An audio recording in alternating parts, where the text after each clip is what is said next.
ਇਹ ਹਫ਼ਤਾਵਾਰ ਬਾਈਬਲ ਦਾ ਦਰਸੀਵਾਜ਼ Plainfield Christian Science Church Independent ਵੱਲੋਂ ਹੈ, ਜਿਹੜਾ ਨਿਊ ਜਰਸੀ ਅਮਰੀਕਾ ਵਿੱਚ ਹੈ। ਹੋਰ ਮਾਲੂਮਾਤ ਲਈ ਤੁਸੀਂ ਸਾਡੀ ਵੈਬਸਾਈਟ ਵੇਖੋ www.plainfieldcs.com। ਇਹ ਸਬਕ 27 ਮਾਰਚ 2022 ਐਤਵਾਰ ਦੇ ਦਿਨ ਹਫ਼ਤੇ ਦੇ ਅਖੀਰ ਉੱਤੇ ਤੁਹਾਡੇ ਪੜ੍ਹਨ ਲਈ ਤਿਆਰ ਕੀਤਾ ਗਿਆ ਹੈ। ਮਜ਼ਮੂਨ, ਅਸਲੀਅਤ, ਸੁਨਹਿਰੀ ਮਤਨ, ਮੱਤੀ। ਤੌਬਾ ਕਰੋ ਕਿਉਂ ਜੇ ਅਸਮਾਨ ਦੀ ਬਾਦਸ਼ਾਹੀ ਨੇੜੇ ਆ ਗਈ ਏ। ਜਵਾਬੀ ਪੜ੍ਹਾਈ। ਮੁਕਾਸ਼ਫਾ। ਫਿਰ ਮੈਂ ਇੱਕ ਨਵੇਂ ਆਸਮਾਨ ਤੇ ਨਵੀਂ ਧਰਤੀ ਨੂੰ ਵੇਖਿਆ, ਕਿਉਂ ਜੇ ਪਹਿਲਾ ਆਸਮਾਨ ਤੇ ਪਹਿਲੀ ਧਰਤੀ ਜਾਂਦੀ ਰਹੀ ਸੀ ਤੇ ਸਮੁੰਦਰ ਵੀ ਨਾ ਰਿਹਾ। ਫਿਰ ਮੈਂ ਪਾਕ ਸ਼ਹਿਰ ਨਵੇਂ ਯਰੂਸ਼ਲਮ ਨੂੰ ਅਸਮਾਨ ਉੱਤੋਂ ਰੱਬ ਦੇ ਕੋਲੋਂ ਉਤਰਦੇ ਵੇਖਿਆ, ਤੇ ਉਹ ਵਹੁਟੀ ਵਾਂਗਰ ਸੱਜਿਆ ਸੀ ਜਿਹਨੇ ਆਪਣੇ ਬੰਦੇ ਲਈ ਸ਼ਿੰਗਾਰ ਕੀਤਾ ਹੋਵੇ।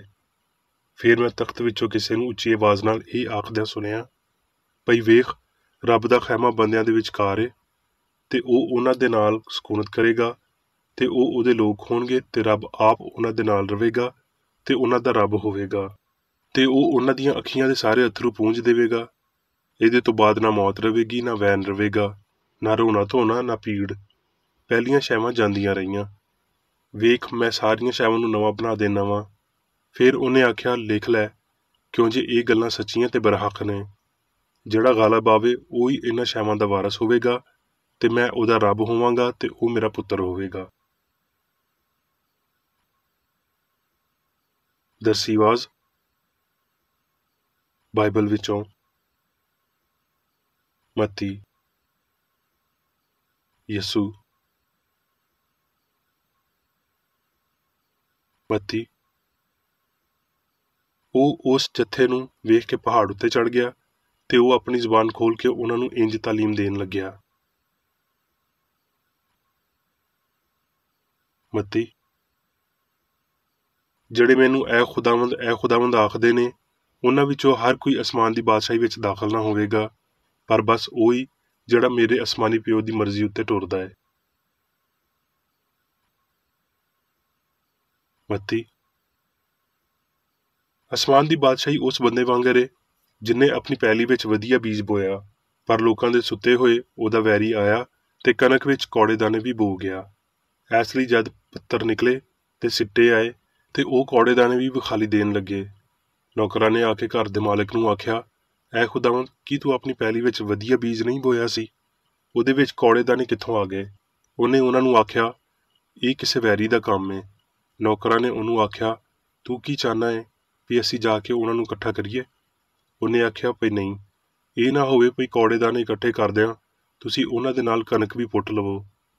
ਵਾਢੀ ਤੀਕਰ ਦੋਵਾਂ ਨੂੰ ਇਕੱਠੇ ਵਧਣ ਦਿਓ, ਤੇ ਵਾਢੀ ਵੇਲੇ ਮੈਂ ਵਾਢੀ ਕਰਨ ਵਾਲਿਆਂ ਨੂੰ ਆਖ ਦੇਵਾਂਗਾ, ਭਈ ਪਹਿਲਾਂ ਕੌੜੇ ਦਾਣੇ ਇਕੱਠੇ ਕਰ ਲਵੋ ਤੇ ਸਾੜਨ ਲਈ ਉਹਨਾਂ ਦੇ ਗੱਠੇ ਬੰਨ੍ਹ ਲਵੋ, ਤੇ ਕਣਕ ਮੇਰੇ ਖਿੱਤੇ ਵਿੱਚ ਜਮ੍ਹਾਂ ਕਰ ਦਿਓ। ਮੱਤੀ। ਚੇਲਿਆਂ ਨੇ ਕੋਲ ਆ ਕੇ ਉਹਨੂੰ ਆਖਿਆ, ਭਈ ਤੂੰ ਉਹਨਾਂ ਨਾਲ ਤਮਸੀਲਾਂ ਵਿੱਚ ਕਿਉਂ ਗੱਲਾਂ ਕਰਦਾ ਹੈ? ਉਹਨੇ ਜਵਾਬ ਵਿੱਚ ਉਹਨਾਂ ਨੂੰ ਆਖਿਆ, ਇਸ ਲਈ ਭਈ ਤੁਹਾਨੂੰ ਅਸਮਾਨ ਦੇ ਭੇਤਾਂ ਦੀ ਸਮਝ ਦਿੱਤੀ ਗਈ ਏ, ਪਰ ਉਹਨਾਂ ਨੂੰ ਨਹੀਂ ਦਿੱਤੀ ਗਈ। ਕਿਉਂ ਜੇ ਜਿਹਦੇ ਕੋਲ ਹੈ ਏ ਉਹਨੂੰ ਦਿੱਤਾ ਜਾਵੇਗਾ, ਤੇ ਉਹਦੇ ਕੋਲ ਬਹੁਤਾ ਹੋ ਜਾਵੇਗਾ, ਤੇ ਜਿਹਦੇ ਕੋਲ ਨਹੀਂ ਏ ਉਹਦੇ ਕੋਲੋਂ ਉਹ ਵੀ ਲੈ ਲਿਆ ਜਾਵੇਗਾ ਜਿਹੜਾ ਉਹਦੇ ਕੋਲ ਏ। ਮੈਂ ਉਹਨਾਂ ਨਾਲ ਤਮਸੀਲਾਂ ਵਿੱਚ ਇਸ ਲਈ ਗੱਲਾਂ ਕਰਦਾ ਵਾਂ ਭਈ ਉਹ ਵੇਖਦਿਆਂ ਹੋਏ ਨਹੀਂ ਵੇਖਦੇ, ਤੇ ਸੁਣਦਿਆਂ ਹੋਏ ਨਹੀਂ ਸੁਣਦੇ, ਤੇ ਨਹੀਂ ਸਮਝਦੇ। ਤੇ ਉਹਨਾਂ ਦੇ ਹੱਕ ਵਿੱਚ ਯਸਾਇਆ ਦੀ ਇਹ ਪੇਸ਼ਨਗੋਈ ਪੂਰੀ ਹੁੰਦੀ ਏ, ਭਈ ਤੁਸੀਂ ਕੰਨਾਂ ਤੋਂ ਸੁਣੋਗੇ ਪਰ ਹਰਗਿਜ਼ ਨਾ ਸਮਝੋਗੇ, ਤੇ ਅੱਖੀਆਂ ਤੋਂ ਵੇਖੋਗੇ ਪਰ ਹਰਗਿਜ਼ ਨਾ ਜਾਣੋਗੇ।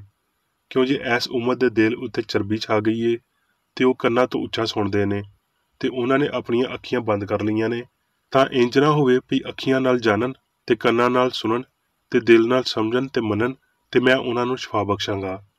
ਪਰ ਧੰਨ ਨੇ ਤੁਹਾਡੀਆਂ ਅੱਖੀਆਂ ਇਸ ਲਈ ਭਈ ਉਹ ਵੇਖਦੀਆਂ ਨੇ, ਤੇ ਤੁਹਾਡੇ ਕੰਨ ਇਸ ਲਈ ਭਈ ਉਹ ਸੁਣਦੇ ਨੇ। ਪਰ ਮੈਂ ਤੁਹਾਨੂੰ ਸੱਚ ਆਖਦਾ ਵਾਂ ਭਈ ਬਹੁਤ ਸਾਰੇ ਨਬੀਆਂ ਤੇ ਰਾਸਤਬਾਜ਼ਾਂ ਨੂੰ ਖਾਹਿਸ਼ ਸੀ ਭਈ ਜੋ ਕੁਝ ਤੁਸੀਂ ਵੇਖਦੇ ਹੋ ਵੇਖਣ, ਪਰ ਨਾ ਵੇਖਿਆ, ਤੇ ਜਿਹੜੀਆਂ ਗੱਲਾਂ ਤੁਸੀਂ ਸੁਣਦੇ ਹੋ ਸੁਣਨ, ਪਰ ਨਾ ਸੁਣੀਆਂ। ਇਸ ਲਈ ਬੋਣ ਵਾਲੇ ਦੀ ਇੱਕ ਤਮਸੀਲ ਸੁਣੋ। ਜਦ ਕੋਈ ਬਾਦਸ਼ਾਹੀ ਦਾ ਕਲਾਮ ਸੁਣਦਾ ਏ ਤੇ ਉਹਨੂੰ ਸਮਝਦਾ ਨਹੀਂ, ਤੇ ਜਿਹੜਾ ਉਹਦੇ ਦਿਲ ਵਿੱਚ ਬੋਇਆ ਗਿਆ ਸੀ ਉਹਨੂੰ ਉਹ ਸਰੀਰ ਆ ਕੇ ਖੋਹ ਲੈ ਜਾਂਦਾ ਏ। ਇਹ ਉਹ ਹੈ ਜਿਹੜਾ ਰਾਹ ਦੇ ਕੰਢੇ ਬੋਇਆ ਗਿਆ ਸੀ, ਤੇ ਜਿਹੜਾ ਪਥਰੀਲੀ ਧਰਤੀ ਉੱਤੇ ਬੋਇਆ ਗਿਆ ਇਹ ਉਹ ਹੈ ਜਿਹੜਾ ਕਲਾਮ ਨੂੰ ਸੁਣਦਾ ਹੈ ਤੇ ਛੇਤੀ ਖੁਸ਼ੀ ਨਾਲ ਕਬੂਲ ਕਰ ਲੈਂਦਾ ਹੈ, ਪਰ ਆਪਣੇ ਅੰਦਰ ਜੜ ਨਹੀਂ ਰੱਖਦਾ, ਬਲਕਿ ਕੁਝ ਦਿਨ ਦਾ ਹੁੰਦਾ ਹੈ। ਤੇ ਜਦੋਂ ਕਲਾਮ ਦੇ ਪਾਰੋਂ ਮੁਸੀਬਤ ਜਾਂ ਜ਼ੁਲਮ ਬਰਪਾ ਹੁੰਦਾ ਹੈ ਤੇ ਫਿਲਫੌਰ ਠੋਕਰ ਖਾਂਦਾ ਹੈ। ਤੇ ਜਿਹੜਾ ਝਾੜੀਆਂ ਵਿੱਚ ਬੋਇਆ ਗਿਆ ਹੈ ਇਹ ਉਹ ਹੈ ਜਿਹੜਾ ਕਲਾਮ ਨੂੰ ਸੁਣਦਾ ਹੈ ਤੇ ਜਗ ਦੀ ਫਿਕਰ ਤੇ ਦੌਲਤ ਦਾ ਫਰੇਬ ਉਸ ਕਲਾਮ ਨੂੰ ਦਬਾ ਦਿੰਦਾ ਹੈ ਤੇ ਉਹ ਬੇਫਲ ਰਹਿ ਜਾਂਦਾ ਹੈ। ਤੇ ਜਿਹੜਾ ਚੰਗੀ ਧਰਤੀ ਵਿੱਚ ਬੋਇਆ ਗਿਆ ਇਹ ਉਹ ਹੈ ਜਿਹੜਾ ਕਲਾਮ ਨੂੰ ਸੁਣਦਾ ਤੇ ਸਮਝਦਾ ਤੇ ਫਲ ਲਿਆਉਂਦਾ ਹੈ।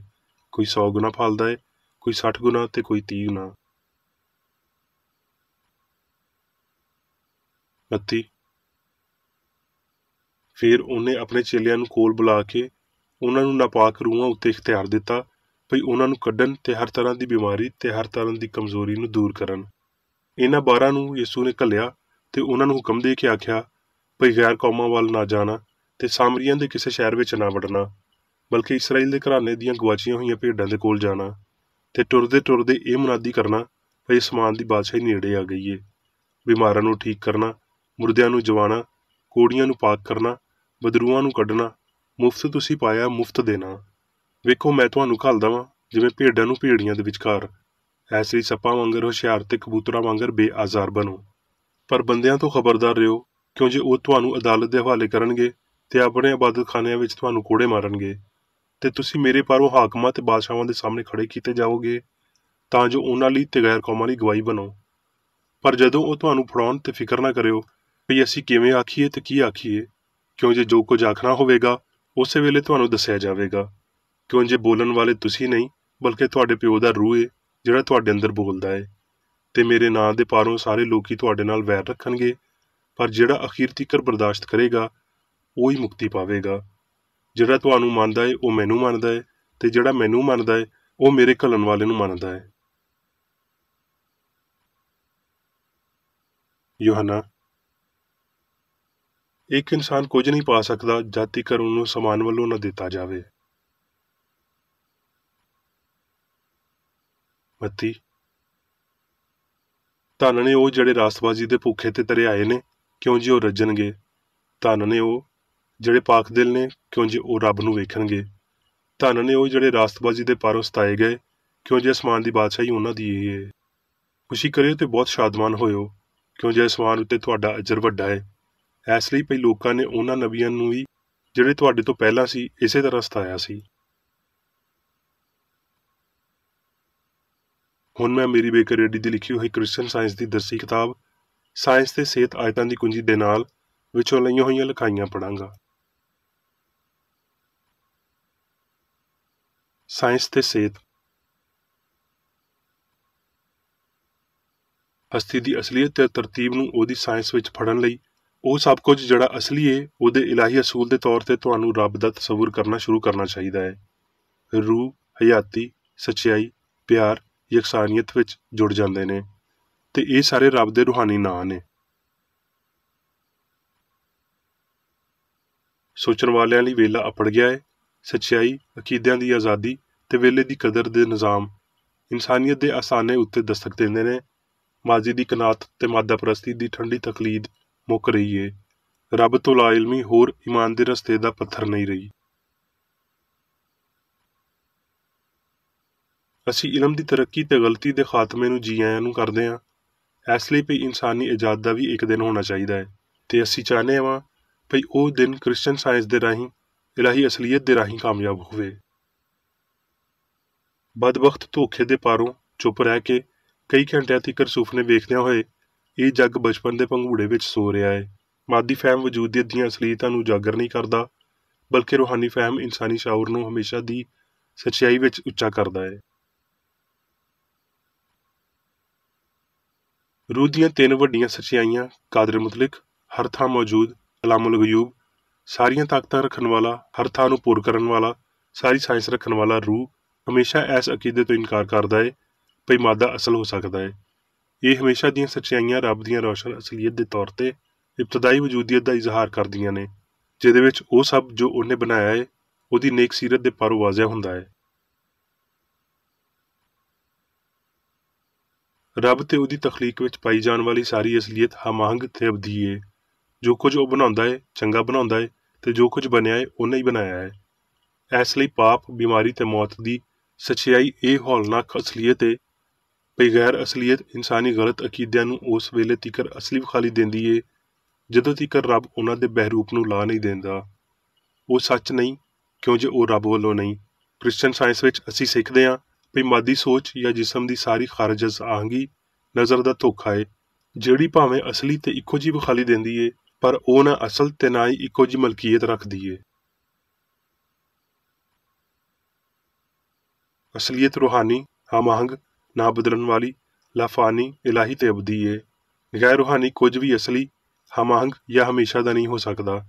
ਪਾਪ, ਬਿਮਾਰੀ ਤੇ ਫਾਨੀਅਤ ਰੂਹ ਦੇ ਫਾਨੀ ਸਿਮਤੁਲ ਕਦਮ ਨੇ ਤੇ ਇਹ ਯਕੀਨਨ ਅਸਲੀਅਤ ਦੇ ਮੁਖਾਲਫ ਹੋਣਗੇ। ਬਰਿਆਈ ਮਨਫੀ ਏ ਕਿਉਂ ਜੇ ਇਹ ਸੱਚਾਈ ਦਾ ਨਾ ਹੋਣਾ ਏ। ਇਹ ਕੁਝ ਵੀ ਨਹੀਂ ਏ ਕਿਉਂ ਜੇ ਇਹ ਕੁਝ ਹੋਣ ਦਾ ਨਾ ਹੋਣਾ ਏ। ਇਹ ਗੈਰ ਅਸਲੀ ਏ ਕਿਉਂ ਜੇ ਇਹ ਰੱਬ, ਕਾਦਰ ਮੁਤਲਕ ਤੇ ਹਰ ਥਾਂ ਮੌਜੂਦ ਦਾ ਪਹਿਲਾ ਟੇਵਾ ਲਾਇਆ ਹੋਇਆ ਨਾ ਹੋਣਾ ਏ। ਹਰ ਬੰਦੇ ਨੂੰ ਇਹ ਸਿੱਖਣਾ ਚਾਹੀਦਾ ਏ ਭਈ ਬਰਿਆਈ ਵਿੱਚ ਤਾਕਤ ਏ ਨਾ ਅਸਲੀਅਤ। ਬਦੀ ਆਪ ਅਦਾਈ ਏ, ਇਹ ਆਖਦੀ ਏ ਮੈਂ ਅਸਲੀ ਹਸਤੀ ਹਾਂ, ਨੇਕੀ ਉੱਤੇ ਗਾਲਬ ਆਉਣੀ ਆ। ਇਸ ਝੂਠ ਨੂੰ ਬਦੀ ਦੇ ਸਾਰੇ ਦਿਖਾਵਿਆਂ ਤੋਂ ਮਹਿਰੂਮ ਕਰਨਾ ਚਾਹੀਦਾ ਏ।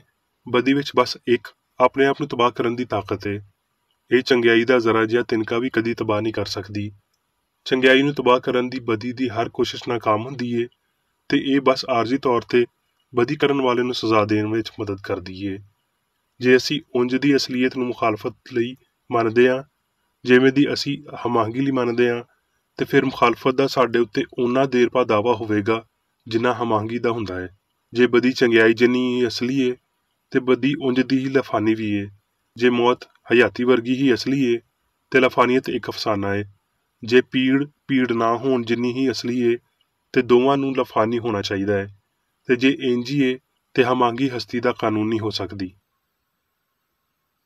ਫਾਨੀ ਸਿਆਣ ਖੁਦ ਹੀ ਤੋਂ ਅਣਜਾਣ ਹੁੰਦੀ ਏ, ਨਹੀਂ ਤੇ ਇਹ ਖੁਦ ਫਰੇਬ ਕਦੀ ਨਾ ਹੁੰਦੀ।